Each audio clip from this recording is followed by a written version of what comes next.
We're with the chairwoman of the Board of Trustees, Kate Darby. Kate, plenty of topics to cover tonight. One that had a lot of public attention, a lot of public feedback, was the District 3 bus lot.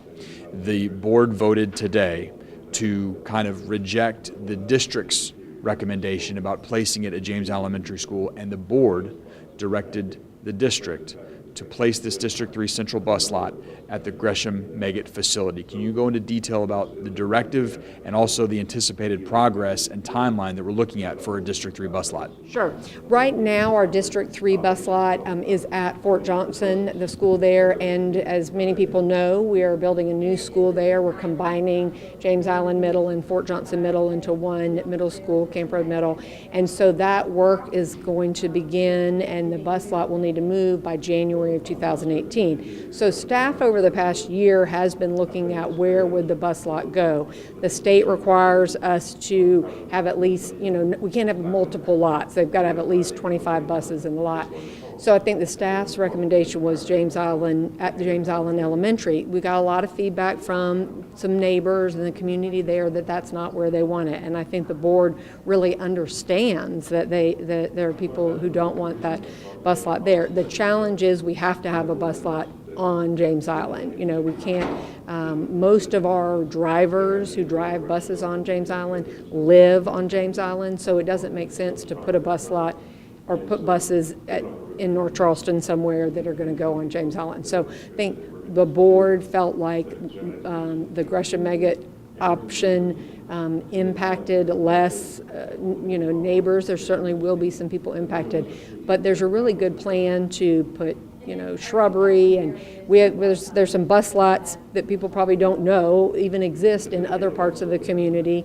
They are near neighborhoods, they are near elementary schools, and they do have, they're hidden pretty well. So I think based on the plan that I've seen, I think the staff can do a good job with that. But we do have to move forward with a bus lot somewhere on James Island. So right now, staff will work on the Gresham-Megget option.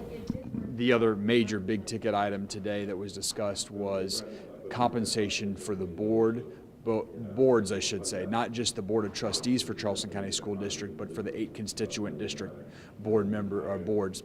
What was approved today? Because no action can be taken yet. This was just approval of a first reading. Sure. But what will happen going forward, and what specifically was approved tonight? So a couple of 4 board members brought forward a revision to an existing policy that we have.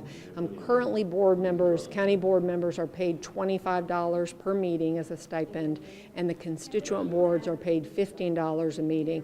And that was proposed years ago when the district was formed.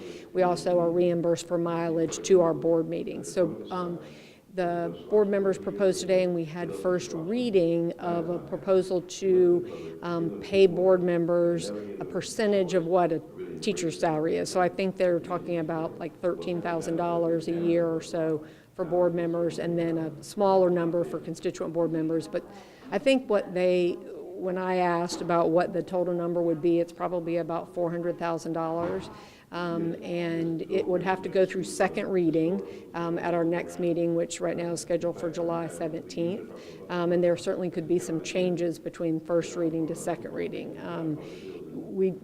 That money is not included in the budget yet, so that would be something that would have to be identified before between first reading and second reading. What do you anticipate the challenges being as this thing moves forward into committee of the whole? It's going to be a long day. This is going to be taken up at the committee of the whole meeting on the 17th of July, followed by the Board of Trustees meeting that same day, later that day. But as far as actually how the policy will be crafted and what it will actually say and where, like you said, the money will come from, can you go into more detail about the challenges facing this proposal? So the challenges, and this is my personal opinion, so I'll say that, is that I think that that it's going to be challenging, and that the board members that approved this wanted it to be effective June of 2017, so make it retroactive, and we haven't nobody's identified where the money would come from.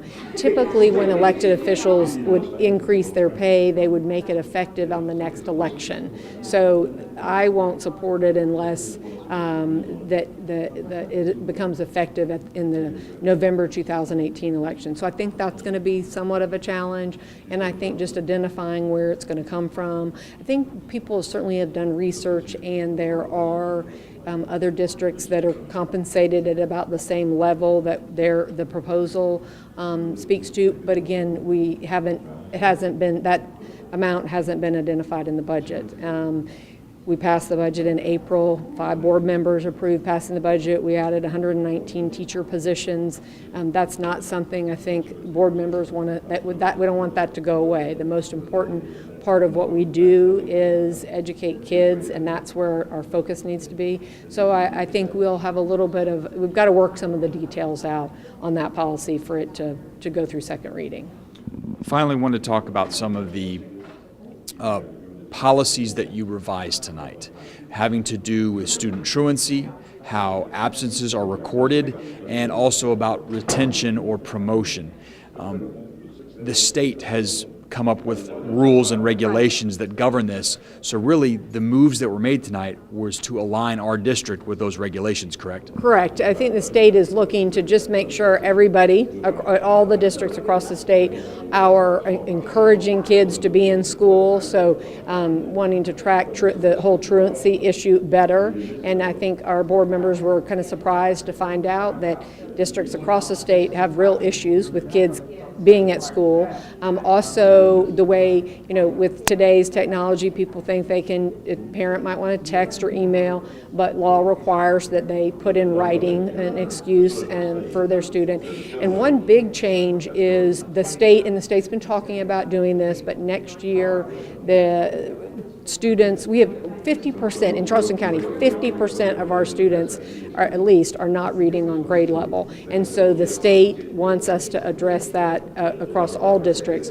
So they'll be implementing a law, and we now have to implement it. So if a student is not on at certain grade levels in grade 3, there's a number of parameters that the teachers and the principals look at, then those students, the state's recommending that they be retained. So our district already, we have a real focus on making sure that kids are literacy and numeracy ready, that they're gaining a year's growth in a year's worth of school. But I think now the state is saying that, if kids are not ready in 3rd grade to move on to 4th grade, then we have to look at retaining those kids. So there'll be a lot of dialogue about that between the schools and parents, teachers, principals. So I think there'll be a lot of communication going out. But again, we're doing that because the state's requiring us to do that.